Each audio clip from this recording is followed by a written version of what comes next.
I'm Irvin Baxter with Endtime Ministries, and this is your Prophecy in the News. As all of you know, there is a conflict that's been raging between the Palestinians and the Israelis for a long, long time. They've been attempting to get peace for at least the last 25 years, but it's not working. Finally, Israel is saying in recent news stories that they will consider moving unilaterally without a peace agreement.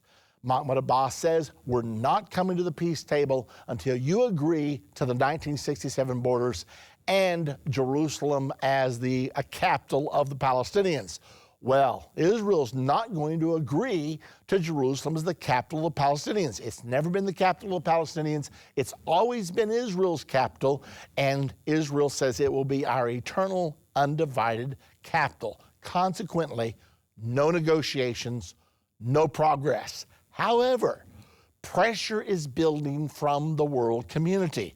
Israel knows this. The world community, the world government, if you please, is becoming more and more assertive. That's been illustrated in Libya. Muammar Gaddafi found out that he now lives under a world government, or did live. He's now gone.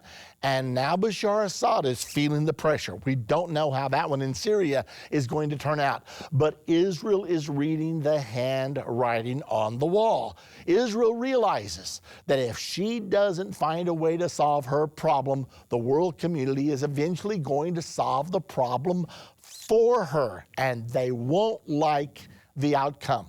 So Israel now has a majority government. They have 94 seats out of 120 in the Knesset due to the recent national coalition that has been put together since Tzipi Livni was removed from leading the Kadima party and was replaced by Saul Mofaz. So consequently, they've now got this great international coalition, or this national coalition force in Israel. They now have the votes to pretty much do anything they want to do.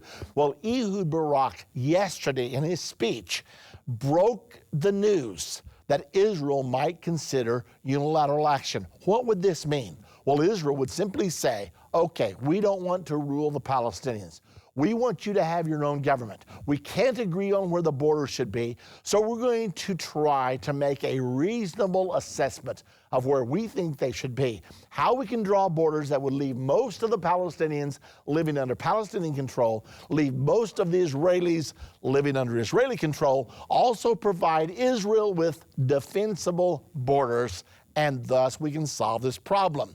Well, immediately Mahmoud Abbas, the president of the Palestinians, said, oh, no, that will never work. You cannot do that. We are totally against that. When asked why, he said, well, because once provisional borders are established, they will tend to become permanent borders. I mean, if Israel is no longer defending or ruling over the Palestinians, and if the Palestinian territory is contiguous, in other words, they can drive from the West Bank to the Gaza Strip, and they have freedom of movement, really a lot of their protestations will be done away with, a lot of their complaints.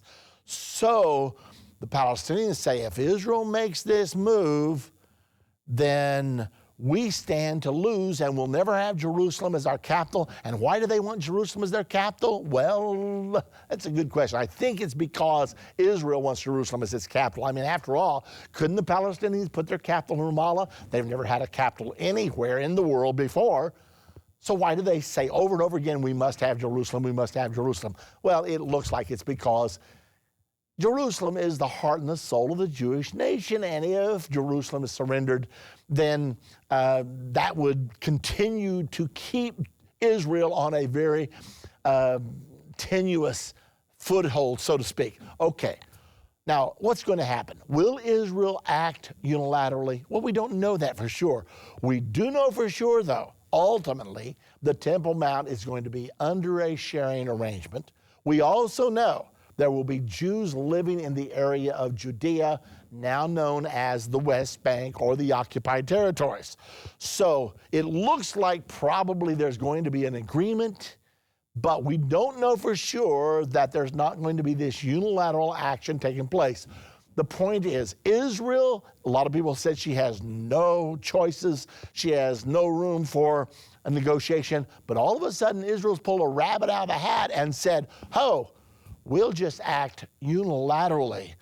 And the Palestinians realize if they do that, we may lose some of our main trump cards, and we don't want that to happen. There's going to be a peace agreement in the Middle East between the Palestinians and the Israelis. When that happens, it will mark the beginning of the final 7 years to Armageddon. The only question is, it's going to happen. That's not a question. The only question is, how do we get from where we are today to there? It's a big, big prophecy question. And the Bible tells us when they get that agreement, and they will, the final 7 years to Armageddon and the second coming of Jesus Christ will begin. Ladies and gentlemen, this has been your Prophecy in the News. I'm Irvin Baxter.